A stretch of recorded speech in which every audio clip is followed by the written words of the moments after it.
Good day. I'm Charlotte P. Santiago. And I am Icy Dulay. And we are here to explore how the Rizal Law continues to influence today's generation of students. Complete the sentence. Pagkataan ng pag-asa ng Bayan. bayan. Bayan. Bayan. Bayan. Kanino galing ang katagang ito? Kay Dr. Jose Rizal. Dr. Jose Rizal. Bilang isang kabataan, naniniwala ka bang tayong pag-asa ng bayan? Oo, dahil sa atin pa rin naman nagmumula ang tunay na malasakit para sa bayan. Opo naman, naniniwala po. Ano para sa iyo ang nationalism? Ito po ay nag-extend pa po tungo sa ating mga pagsunod sa batas. Nag-extend pa po sa ating pang-araw-araw po na pag-embody po sa spirit po ng pagiging something. Nationalismo ay ang pagmamahal at pagtatanggol sa sariling bayan. Na-take mo na ba ang life and work sa Rizal? Opo, nung nakaraang year po, nung 4th year po. So alam mo na ang Rizal Law? Opo. Oo, ito ay tumatalakay sa pagkakaroon ng asignaturang life and works of Rizal. Sa palagay mo, sa mga issue na kinaharap ng bansa natin ngayon, may kaugnayan ba ito sa Rizal Law? Oo, sapagkat kinakaharap pa rin naman natin ngayon sa kasalukuyan ang pagkakaroon ng diskriminasyon, pangangaki at kawalan ng katarungan.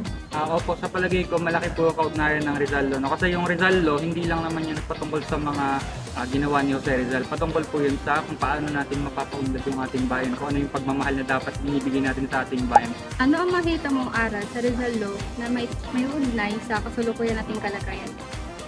Ang pagiging tunay na makabayan at pagkakaroon ng paninindigan laban sa maling sistema ng bayan. Ang kabataan ng pag-asa ng bayan. Bakit? Dahil unang-una ang kabataan po, lalo na tayo, tayo po ang mga magiging future generations po ng ating bansa. No? Po siyempre yung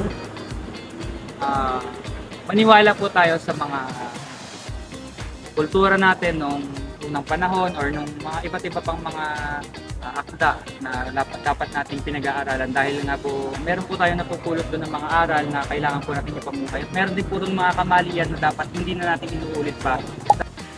Dapat bang pagyamanin pa natin ang Rizal Law sa ating education system ngayon? Dapat po kasi nga ay ang education system po natin masyado po kasi nakafocus sa academics. Pero po kailangan din po kasi natin ng values. At isa po sa mga values na itinuturo ng Rizal Law ay ang pagiging makabansa. Oo, dahil ito ay di lamang dapat na ikulong sa silid-aklatan sapagkat ito'y nakaukit na sa ating kasaysayan. Naniniwala ka ba na may pag-asa pa ang bansang Pilipinas? Oo, dahil sa mga kabataang tulad natin nagmumula ang tunay na malasakit at pagmamahal para sa bayan. Tayo pa rin ang babago sa ating kinabukasan. Oo naman po, may pag-asa pa ang Pilipinas. At ngayon, narinig mo na ang mga sagot nila. At gusto naman namin marinig ang opinion mo.